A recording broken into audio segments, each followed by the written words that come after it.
أعوذ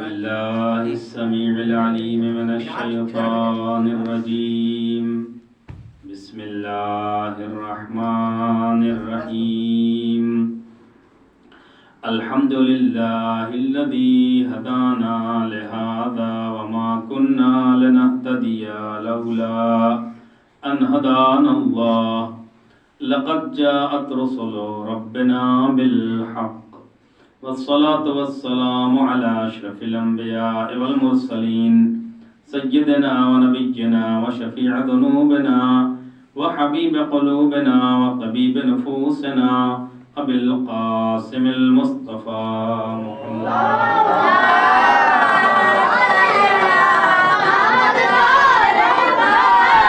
وآله الطيبين الطاهرين المعصومين المنتخبين المنتجبين ولعنة الله على أعدائهم أجمعين من الآن إلى قيام يوم الدين أما بعد فقد قالت فاطمة الزهراء سلام الله عليها أيها الناس أني فاطمة وأبي محمد صلى الله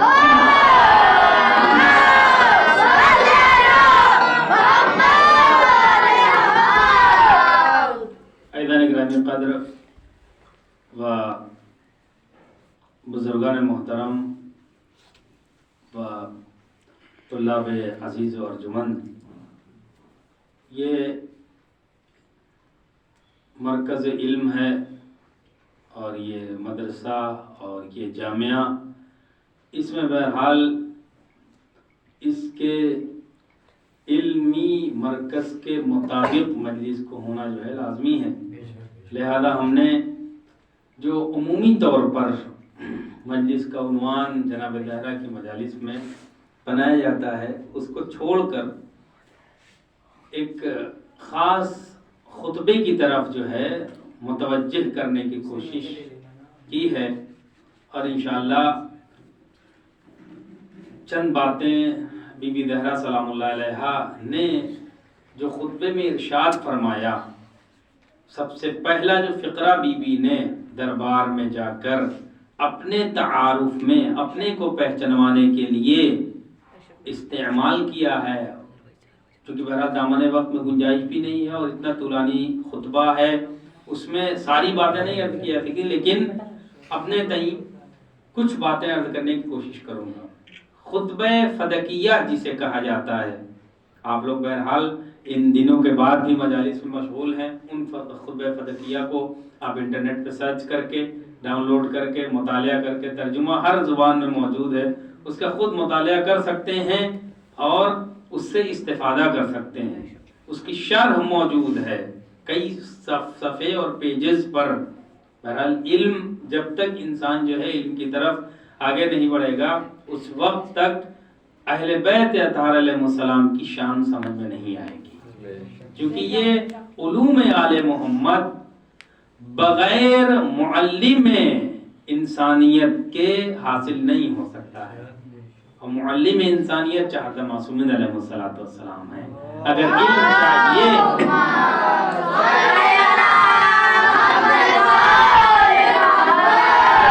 چاہیے تو در اہل بیت پر انسان کو توسل بھی کرنا ہوگا، اپنے سر کو جھکانا بھی ہوگا، تب انسان کو جو ہے علم حاصل ہو سکتا ہے.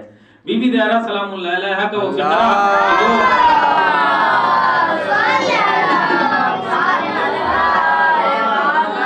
بغیر کسی تمہید کے بی بی نے کیوں فرمایا. بہت سے بی بی کے نام ہیں، بہت سے القاب ہیں، بہت سے مثلا جو بھی نام آپ حضرات واقف ہیں، کیوں اس نام سے بی بی نے اپنے کو پہچنوایا؟ یہ سوال ہے، اور یہ ایک جو ہے بہرحال اس میں شرح ہیں جو لکھی گئی ہیں اس خطبے پر، ان شرح میں اس کے جوابات موجود ہیں کہ بی بی نے کیوں فرمایا کہ ایھا الناس، اے لوگو، ایک صلوات دیجیے اور محمد علیہ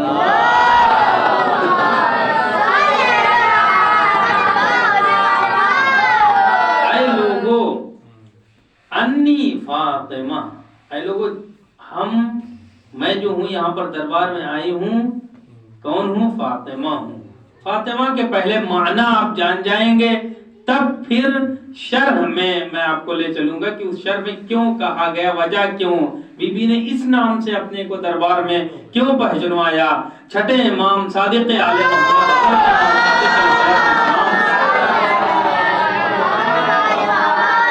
کتاب علل الشرائع، کتاب علل الشرائع شیخ صدوق علیہ الرحمہ کی جو لکھی ہوئی کتاب ہے، اس میں بہت سی چیزوں کی علتیں موجود ہیں کہ کیوں یہ چیز، کیوں نماز 2 رکعت ہے، کیوں فلاں چیز۔ علل کا مطلب علت ہی ہوتا ہے، ہر چیزوں کی علت۔ بی بی میں نے کیوں خطبے میں اپنے اس نام سے دربار میں پہچنوایا ہے کہ میں فاطمہ ہوں۔ اس کے بعد دوسرے فقرے پہ بھی میں تھوڑی سی بحث کر کے اس کا تمام کر دوں گا مجلس کو کہ کیوں بی بی نے یہ ارشاد فرمایا کہ میں فاطمہ ہوں، اور دوسرا فقرہ جو ہے میرے باپ محمد ہیں۔ کیوں نہیں کہا کہ میرے باپ رسول اللہ ہیں، میرے باپ وہ ہیں کہ جنہوں نے تمہیں کلمہ سکھایا، میرے باپ وہ ہیں کہ جنہوں نے تمہیں، توجہ فرمائیں، حیوان سے انسان بنایا، انسان سے مسلمان بنایا، اور اسی مسلمانوں سے ایک سلمان بھی بنا دیا، جس کو منا اہل بیت کی سند دے کر پوری دنیا پر یہ ثابت کر دیا کہ جو رسول کے نقش قدم پر چلے گا وہ انسان بھی بن سکتا ہے، مسلمان بھی بن سکتا ہے، مسلمان کے بعد سلمان بھی بن سکتا ہے، جس کو اہل بیت میں ہونے کی سند بھی مل سکتی ہے۔ ایک سلام۔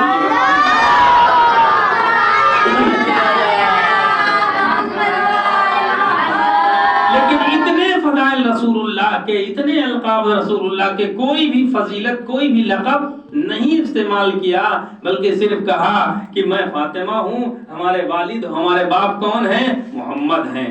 کیوں؟ انہی دونوں چیزوں کے جواب دے کر میں مجلس کو اختتام کی طرف لے جاؤں گا۔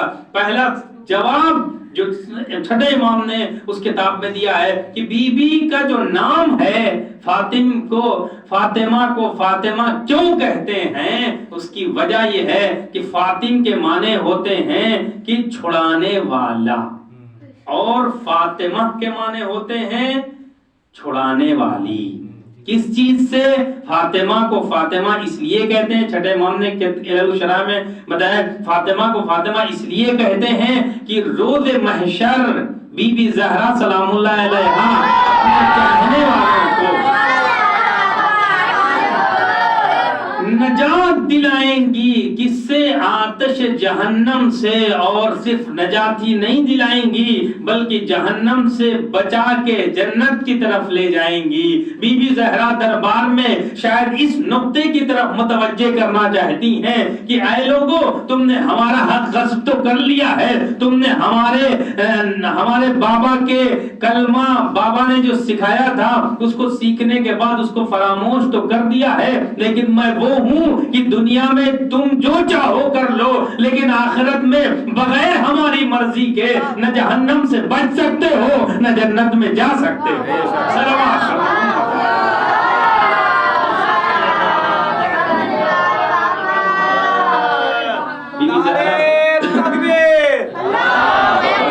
نعرہ تکبیر، نعرہ رسالت، نعرہ رسالت، نعرہ حیدری، نعرہ بلند، نعرہ صلوات۔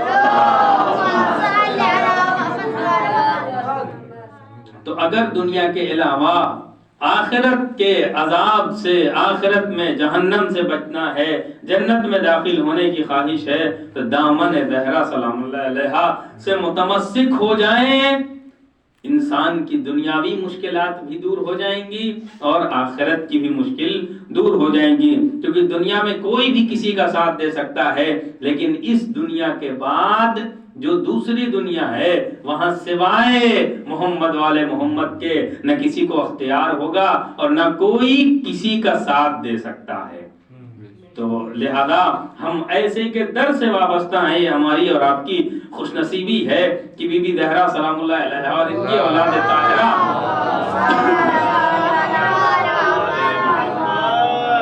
جو ہیں ان کے در سے ہم اور آپ وابستہ ہیں. یہ اطمینان رکھنا چاہیے کہ دنیا میں کتنے بھی طوفان چلتے رہیں، چاہے وہ انسانوں کے ذریعے لائے گئے طوفان ہوں، چاہے وہ قدرتی طوفان ہو، اگر کشتی نجات اہل بیت اطہار علیہ السلام میں ہم سوار ہیں تو ہمیں یہ فکر نہیں ہونی چاہیے کہ طوفان دنیا والے لا رہے ہیں یا طوفان خود آ رہا ہے. ہمیں بچانے والا بی بی زہرا سلام اللہ علیہا کا وہ فرزند جو پردہ غیب میں رہ کر اپنے شیعوں کی حفاظت کرتا ہے، کرتا رہے گا اور کرتا رہا ہے. ایک صلوات بھیجیے پر محمد علیہ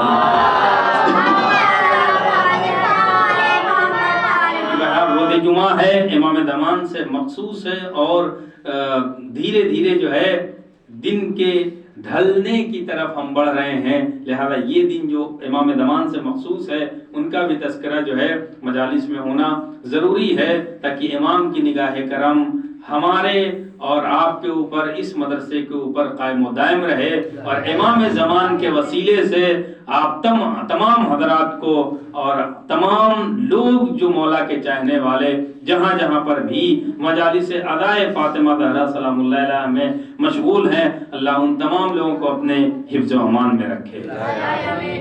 تو عزیزان گرامی، میں عرض کر رہا تھا بی بی دربار میں آئی اور آنے کے بعد کہا کہ ایھا الناس، اے لوگو جان جاؤ. کیا جاننا ہے؟ اعلموا ایھا الناس، ایھا الناس اعلموا، جان جاؤ. کیا جان جاؤ؟ انی فاطمہ. تب بھی لوگ متوجہ نہیں ہوئے. ایک متوجہ ہوا، متوجہ ہونے کے بعد جو کام دربار میں انجام دیا وہ خوف ہی تھا کہ جس کی وجہ سے اس نے جو ہے کچھ حد تک آگے بڑھا، لیکن جب دوسرا شیطان آیا تو اس نے جو ہے اس کا سارا کارنامہ چوپٹ کر دیا. ٹھیک، اشارہ ہی میں کر رہا ہوں، آپ حضرات خود سمجھ جائیے. اس کے بعد پھر جو ہے بی بی نے کیوں یہ ارشاد فرمایا ابھی محمد. اس کے بعد اور بھی جو ہے بی بی نے واضح نصیحتیں کی ہیں. اس کے بعد اور بھی جو ہے تھوڑا سا مکالمہ ہوا ہے، یعنی بات ہوئی ہے، بی بی نے سوال کیا، انہوں نے جواب دیا. تمام تر چیزوں کو چھوڑتے ہوئے صرف بی بی زہرا سلام اللہ علیہا نے کیوں یہ فرمایا کہ میں فاطمہ ہوں، یہ تو بات واضح ہو گئی. دوسری بات یہ کیوں کہ ابھی محمد، اور ہمارے باپ کون ہیں؟ محمد ہیں. اس نام سے کیوں لوگوں کو جو ہے متوجہ کیا؟ اس نام سے اس لیے متوجہ کہ بہت سے القاب تھے جو مثلا واقعی انسان کے ذہن کو متوجہ کر سکتے تھے، لیکن محمد کیوں کہا؟ محمد اس لیے کہا کہ محمد کے معنی یہ ہوتے ہیں کہ جس کی تعریف کی گئی ہو. توجہ فرمائیں.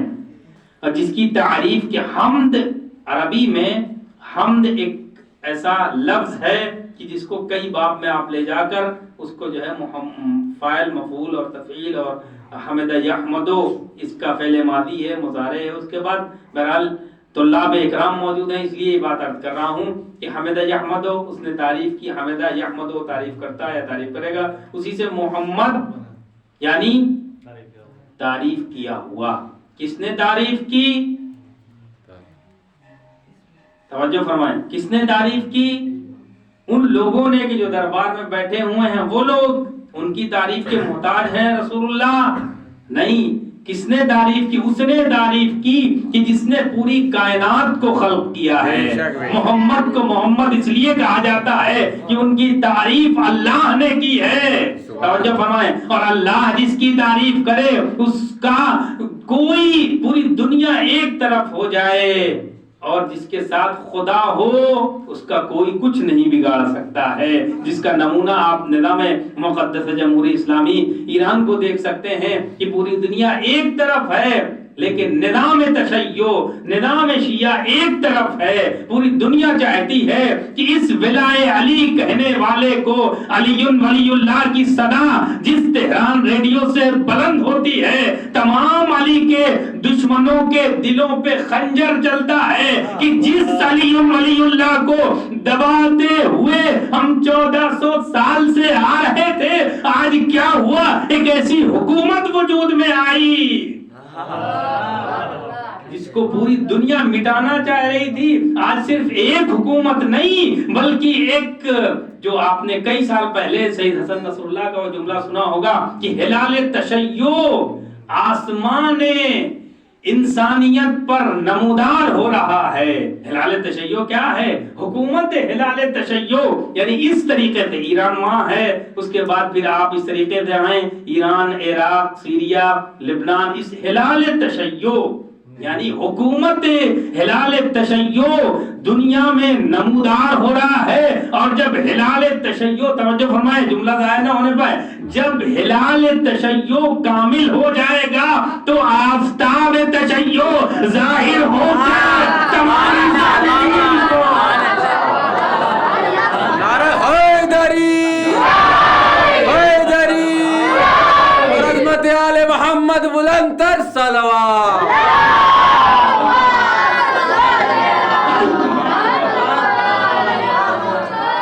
توجہ فرمائی آپ نے، آفتاب تشیع ظاہر ہو کر پوری دنیا کی ظلمتوں کو نابود کر دے گا۔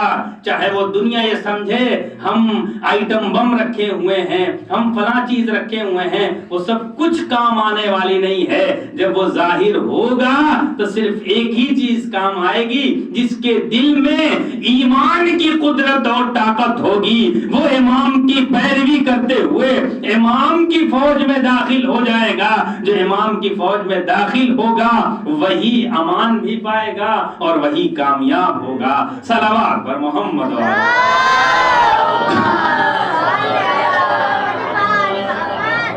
تو یہ عزائے زہرا سلام اللہ علیہا، عزائے اہل بیت اطہار علیہ السلام کا وارث پردے غیب میں موجود رہ کر تمام عزاداروں کی حفاظت کر رہا ہے اور حفاظت کرتا رہے گا۔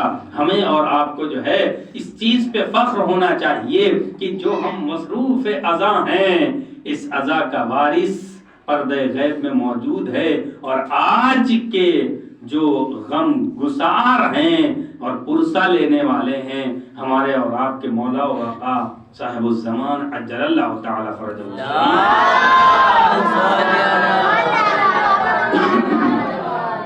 عزیزان گرامی، دو تین باتیں اور فضائلی بخش میں عرض کر دوں، اس کے بعد پھر اصل مجلس جس کی وجہ سے منعقد کی جاتی ہے اس کی طرف آتا ہوں۔ ایک صلوات بھیجیے پر محمد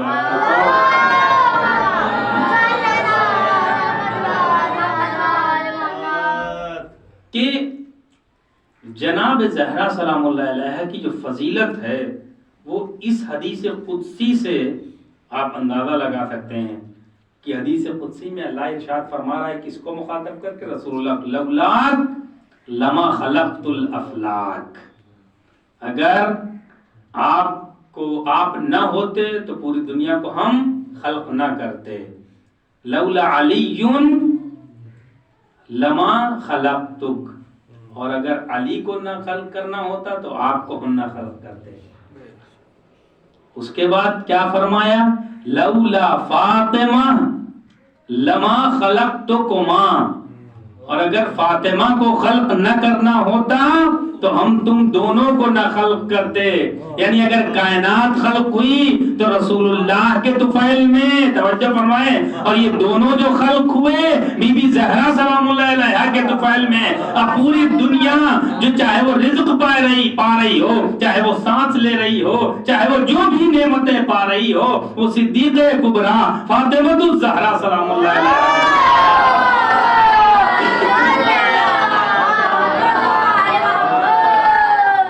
توجہ فرمائی آپ نے، یہ بی بی زہرا سلام اللہ علیہا کی فضیلت ہے کہ ان کے صدقے میں پوری کائنات جو ہے خلق ہوئی ہے، اور جس کے صدقے میں کائنات خلق ہوئی ہو اس کے سلسلے میں رسول اللہ کو مخاطب کر کے قرآن میں اللہ ارشاد فرمائے انا اعطیناک الکوثر. بس یہ آخری بات فضائل کے میدان میں، اس کے بعد پھر میں ختم کر رہا ہوں. انا اعطیناک الکوثر، اے میرے پیغمبر ہم نے آپ کو کوثر عطا کیا ہے. پورے قرآن میں آپ ڈھونڈ ڈالیے کوثر کا لفظ سوائے اس سورے کے کہیں آپ کو نہیں ملے گا. اعطیناک یعنی اس سورے کی ایک خصوصیت یہ ہے، جتنے الفاظ، جتنے ورڈز، جتنے کلمے اس سورے میں استعمال ہوئے ہیں، کسی اور سورے میں، کسی اور آیت میں، قرآن میں کسی جگہ استعمال نہیں ہوئے ہیں. اور ایک ایسی عظیم نعمت ہے کوثر کہ جس کے لیے اللہ شکرانے کے لیے کہہ رہا ہے کہ اے رسول آپ کیا کریے، فصل لربک، اپنے رب کے لیے نماز پڑھیے، وانحر، اور قربانی دیجیے. کتنی عظیم نعمت ہے کہ جس کی وجہ سے اللہ کہہ رہا ہے کیا، اے رسول آپ جو ہے نماز پڑھیے شکرانے کی، اور کیا کریے، اور اونٹ نہر کریے، قربانی دیجیے. اتنی عظیم نعمت ہے جناب زہرا سلام اللہ علیہ. بالکل، چونکہ بی بی زہرا سلام اللہ علیہ ایک ایسی عظیم خاتون ہے کہ جن کی وجہ سے قیامت تک کے انسانوں کی ہدایت کا سامان فراہم ہونا تھا. آج جو پردہ غیب میں موجود ہے وہ اولاد زہرا ہے. اگر زہرا نہ ہوتی تو اس دنیا کے قائم رہنے کے لیے امام قائم پردہ غیب میں کہاں سے ہوتے. ایک صلوات بھیجیے بر محمد.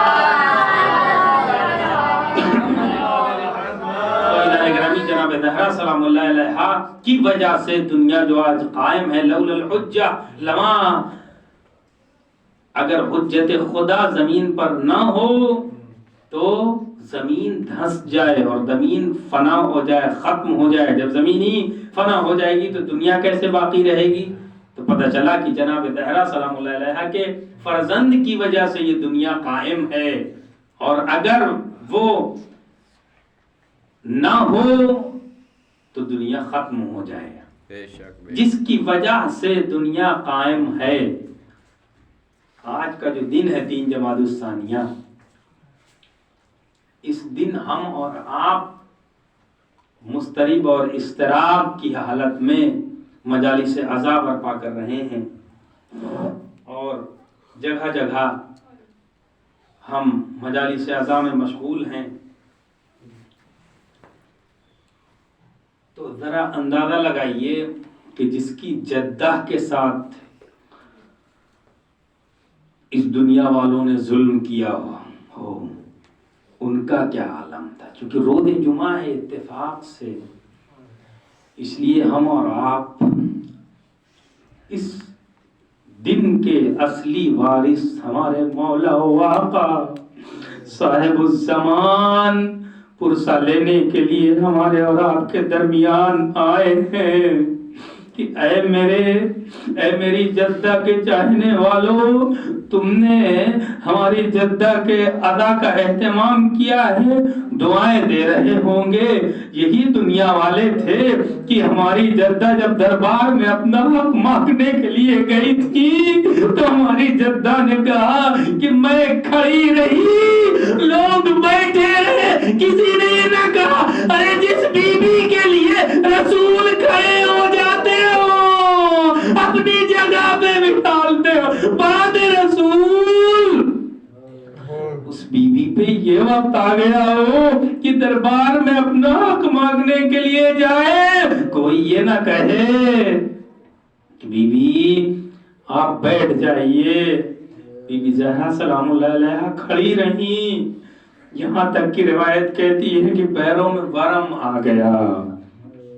اور جو روایتیں ہیں دارو پتہ نہیں اس سے پہلے مجلس جو ایام فاطمیہ اول میں پڑھا تھا یا میں نے نہیں پڑھا تھا، اگر پڑھا تھا تو مصائب کے لیے ایک بار اور سن لیجئے، اگر نہیں پڑھا تھا تو سن لیجئے کہ ایک عالم تھے، وہ اس حق کو غصب ہونے کے بعد کا منظر پیش کرتے ہیں، اور وہ اکثر بہت ہی جید عالم، وہ اکثر پڑھا کرتے تھے، اے عزادارو کتنا وقت لگا ہماری شہزادی کے بال کو سفید ہونے میں؟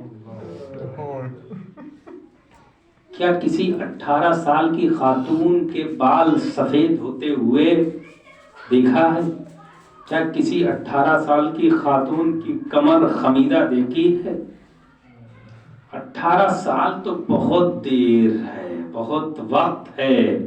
عزادارو پڑھتے تھے کہ کتنے وقت میں بی بی زہرا سلام اللہ علیہا پر یہ کیفیت طاری ہو گئی، اور وہ عالم ایک پرچہ لے کے جاتے تھے اور اس پرچے کو منبر پر ہی کئی ٹکڑوں میں تقسیم کر کے زمین پر پھینک دیتے تھے اور اس کے بعد منبر سے اترتے تھے۔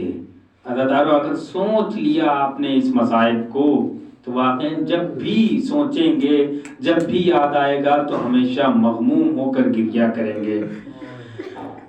زمین پر پھینک دیتے تھے، اس کے بعد جاتے تھے، اٹھاتے تھے، اٹھا کر اوپر لاتے تھے اور کہتے تھے عزادارو اب تم خود بتاؤ کہ ان پیپر کے ٹکڑوں کو اکٹھا کرنے میں کتنا وقت لگا؟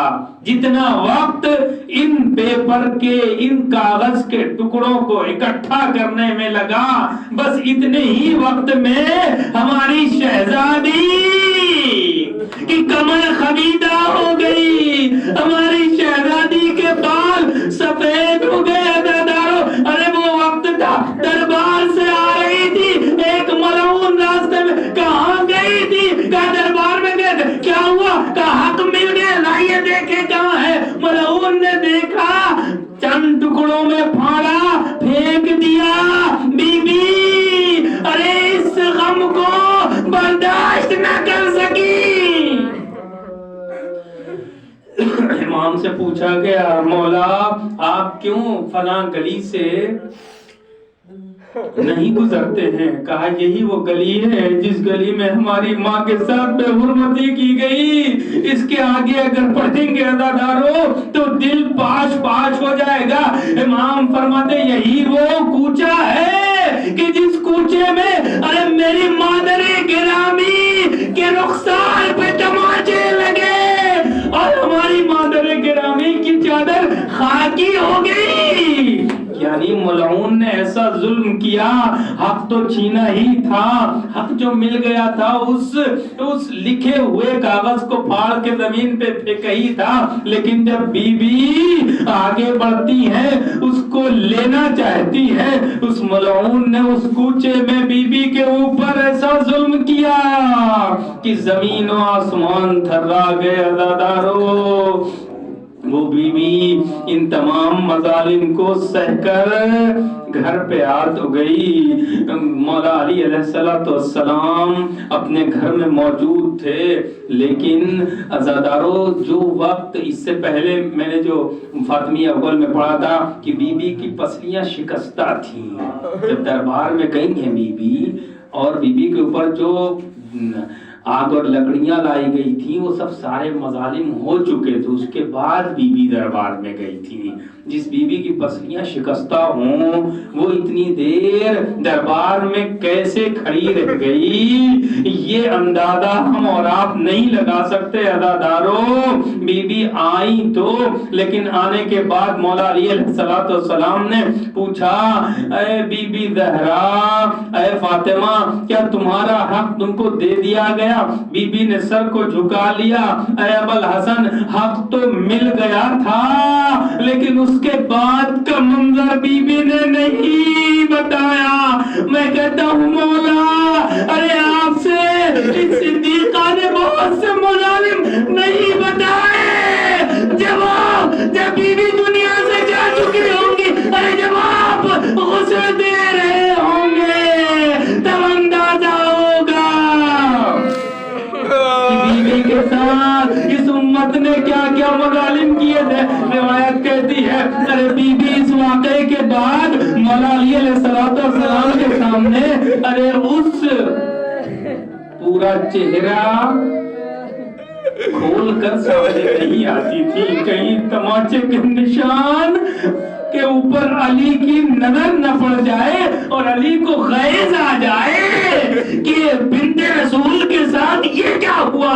لیکن بی بی نے جب تک کوشش کی کہ علی کو نہ بتایا جائے جو مظالم ہوئے عزاداروں.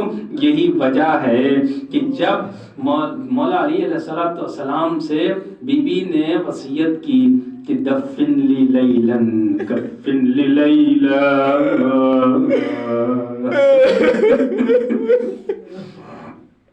یا علی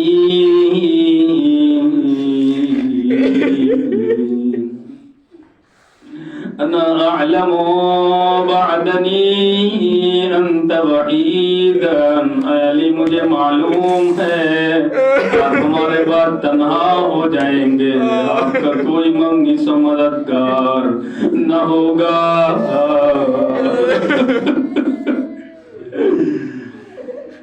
اے علی مجھے رات کے وقت کفن دینا، مجھے رات کے وقت میرا جنازہ رات کے وقت اٹھائیے گا، مجھے دفن کریے گا رات کے وقت. برادرو، بی بی نے کیوں رات کے وقت کی وصیت کی تھی؟ یہ راز کب کھلا جب علی زہرا کو غسل دے رہے تھے. ایک مرتبہ غسل دیتے دیتے چیخ ماری ہے، ارے جناب سلمان نے کہا میرے مولا، ارے آپ ہی نے کہا تھا ارے کوئی زور سے کریا نہیں کرے گا، کیا ہوا کہ آپ نے خود ایسی چیخ ماری؟ اجرکم اللہ تعالیٰ، خدا آپ کو کوئی غم نہ دے سوائے غم اہل بیت اطہار علیہ السلام کے. خدا آپ کی نعمتوں پہ رحمت نازل کرے. امام زمان ہمارے اس پرسے کو اپنی بارگاہ میں قبول کریے. ارے بی بی کیا غم ہے، ارے یہ 3 جماعت الثانیہ ختم ہونے کو ہے. اگر ہم 10 سال زندہ رہے تو پھر 3 جماعت الثانیہ ہوگی، ہم ہوں گے. ارے بی بی کا غم ہوگا، اور اگر چل بسے مولا ہمارے اس پرسے کو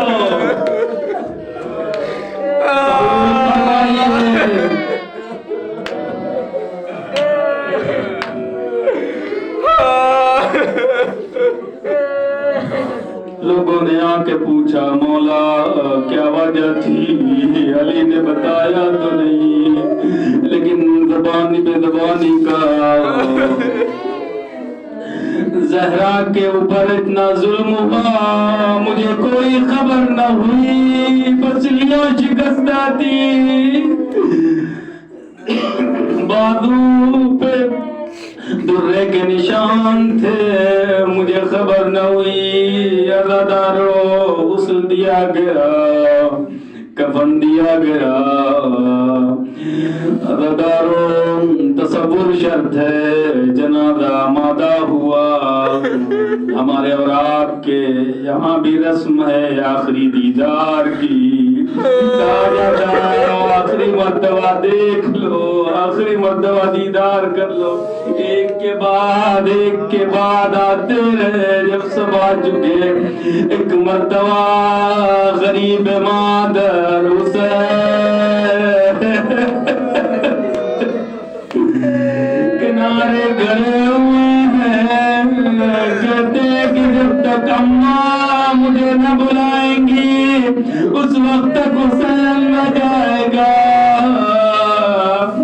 ایک مرتبہ حسین نہیں جاتے ہیں، لوگ دیکھتے کیا دیکھتے ہیں، بندے کفن ٹوٹتے ہیں، 2 ہاتھ برآمد ہوتے ہیں، آواز آتی ہے آجا میرے حسین، ارے میرے سینے سے لگ جا. ارے حسین جاتے ہیں، ماں سے لپٹ کر گئی، اماں ارے آپ بھی مجھے چھوڑ کے جا رہی ہے. اماں اب جب مجھے پیاس لگے گی تو کس سے کہوں گا مجھے پانی کی ضرورت ہے؟ میں کہوں گا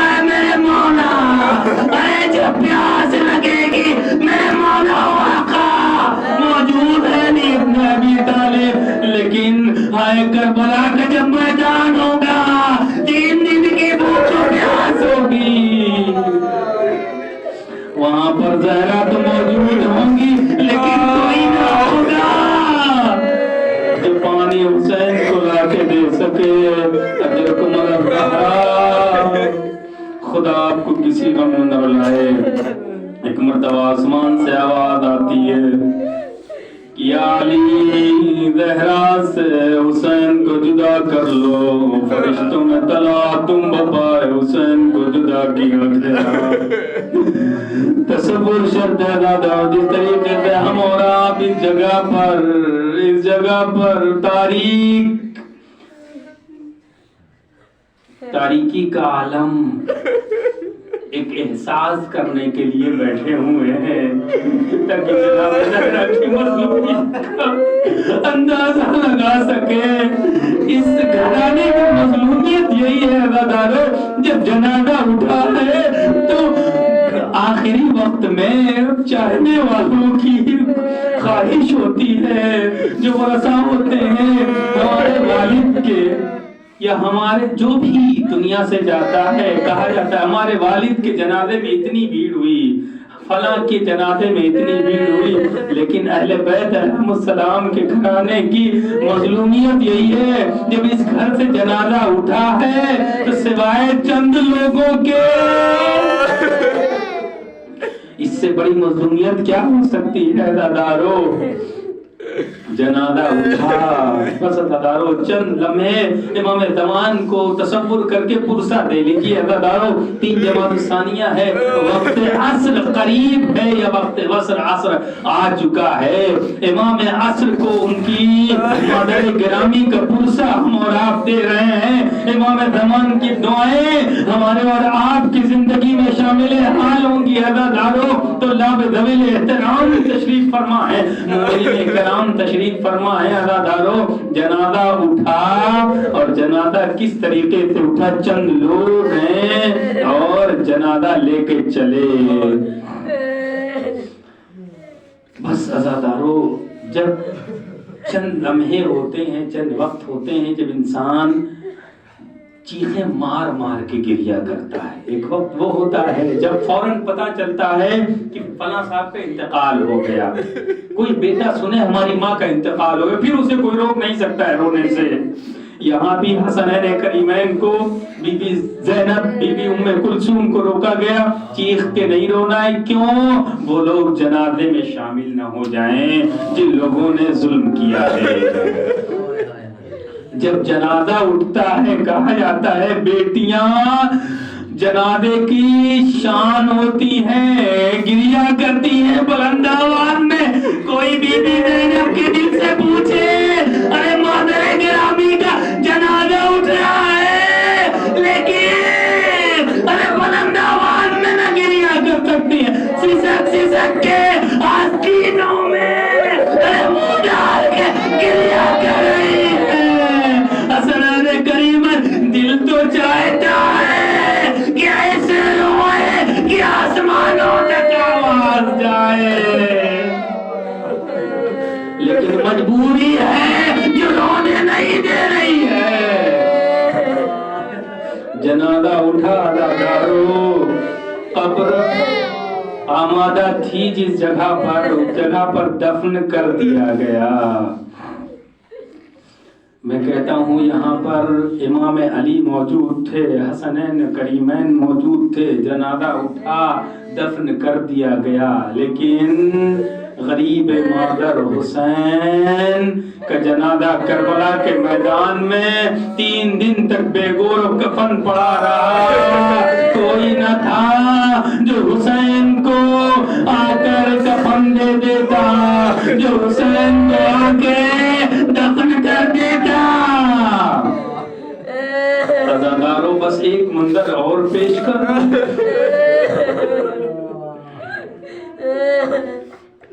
کہ جب دن کا اجالا ہو گیا لوگوں کو کیوں مشہور ہے جناب زہرا کی قبر. آج کسی سے پوچھ لیے کہاں ہے, لوگ کہیں گے جنت البقیع, لیکن نہیں پتا ہے کسی کو. وقت نہیں تھا اس لیے میں نے وہ بات نہیں عرض کی, کسی کو نہیں پتا ہے سوائے امام زمان کے. اور کیوں کہا جاتا ہے کہ جنت البقیع میں ہے قبر؟ چونکہ مولا علی علیہ السلام نے جب بی بی کو دفن کیا تو کہاں دفن کیا یہ کسی کو نہیں پتا ہے، کس جگہ دفن کیا کوئی نہیں کہہ سکتا ہے۔ جب دفن کیا جنت البقیع میں گئے اور 40 قبروں کے نشان بنے۔ جب صبح ہوئی تو جن ظالموں نے ظلم کیا تھا ان لوگوں کو پتا چلا، بس اطمینان سے سن لیجیے، اس کے بعد احساس کر کے کریا کریں۔ جب ظالموں کو پتا چلا کہ رسول کی اکلوتی بیٹی جو ظلم کیا تھا وہ سارے ظلم بھول کر کہا کہ وہ دنیا سے چلی گئی، قیامت تک آنے والے مسلمان کیا کہیں گے؟ جو رسول اللہ کے جانشین تھے وہ جنازے میں شرکت نہیں کر پائے، اور مسلمان کیوں نہیں رسول اللہ؟ یہ اللہ کا احتجاج ہے امت اسلام پر کہ رسول کی اکلوتی بیٹی کی قبر پوری امت اسلام بتائے کہاں ہے، کسی کو نہیں پتا۔ کیوں نہیں پتا؟ چونکہ بی بی نے وصیت کی تھی ہم کو رات کے وقت دفن کریے گا، ان لوگوں کو نہ پتا چلنے پائے ہم کہاں دفن کیے گئے ہیں، وہ لوگ ہمارے جنازے میں شرکت نہ کرنے پائے، وہ لوگ ہماری قبر پہ نہ آنے پائے۔ یہ جب پتا چلے گا تو قیامت تک ان کی آبرو چلی جائے۔ ان لوگوں نے اس خوف کا احساس کیا، یہ تو بڑا خطرناک ہو جائے گا جب لوگوں کو پتا چلے گا۔ ان لوگوں نے کہا اچھا ٹھیک ہے چلو جنت البقیع کی قبرستان ہے وہیں پہ دفن کیا ہوگا، چلو نبش قبر کرتے ہیں۔ پہنچے اسی انداز میں، توجہ فرمائیے اور احساس کریے، جس انداز میں در زہرا پر آئے تھے۔ تصور کر لیجئے کہ اپنے سارے ساز و سامان کے ساتھ، اور کیا کرنے جا رہے ہیں؟ رسول اللہ کی اکلوتی بیٹی کی قبر کی نبش، یعنی قبر سے جنازے کو نکالنے کے ارادے سے آئے۔ جیسے ہی چلے یہ لوگ، علی کو پتا چلا کہ یہ لوگ یہ بے حرمتی کرنے کا بھی ارادہ رکھتے ہیں۔ علی نے زرد لباس زیب تن کیا اور آ کر جنت البقیع میں بیٹھ گئے، اور بیٹھنے کے بعد جب یہ لوگ آئے اور دیکھا کہ علی ایسے لباس میں ہے کہ جس لباس میں ایک ملعون ان لوگوں میں تھا، اس نے کہا میں نے رسول اللہ سے فرماتے ہوئے سنا ہے علی کو جب اس زرد لباس یعنی اورنج لباس میں جب دیکھو تو ان سے دور رہنا، ان سے قریب نہ جانا، ورنہ اگر پوری دنیا اگر ان کے مقابلے میں آ جائے گی پوری دنیا فی النار ہو جائے گی۔ اس لیے اب وقت مناسب نہیں ہے علی کو چھیڑنے کا۔ جیسے ان لوگوں نے یہ دیکھا اور واپس چلے بس ازادار ہو۔ 1400 سال پہلے علی علیہ السلام جس قبرستان میں 40 قبروں کے نشان بنا کے گئے تھے، زرد لباس پہن کر بیٹھ جانے کی وجہ سے کسی کی ہمت نہ ہوئی کہ قبر کے ساتھ بے حرمتی کر سکے، لیکن آئے 1400 سال کے بعد انہی کی نسل سے جب ملعونوں کے ہاتھ میں حکومت گئی، ارے جس قبرستان کو منسوب کیا گیا قبرستان جنت البقیع، جہاں پر روضہ حضرت زہرا تھا، ارے روضہ امام کئی اماموں کے روضے تھے، ارے اس روضے کو ڈھا دیا گیا۔ بس ازادارو امام زمان کو پرسا دیجئے ان کی جدہ کا کہ اس جدہ کا ماتم کر رہے ہیں کہ جس جدہ کی قبر پہ نہ حرم ہے، نہ چھت ہے، نہ گنبد ہے۔ ازادارو ارے جب بھی کسی امام کی حرم میں جاتے ہیں تو ایک فکر مارے ڈالتی ہے، ارے زہرا کی جہاں پہ بھی قبر ہے نہ گنبد زہرا ہے نہ چھت ہے۔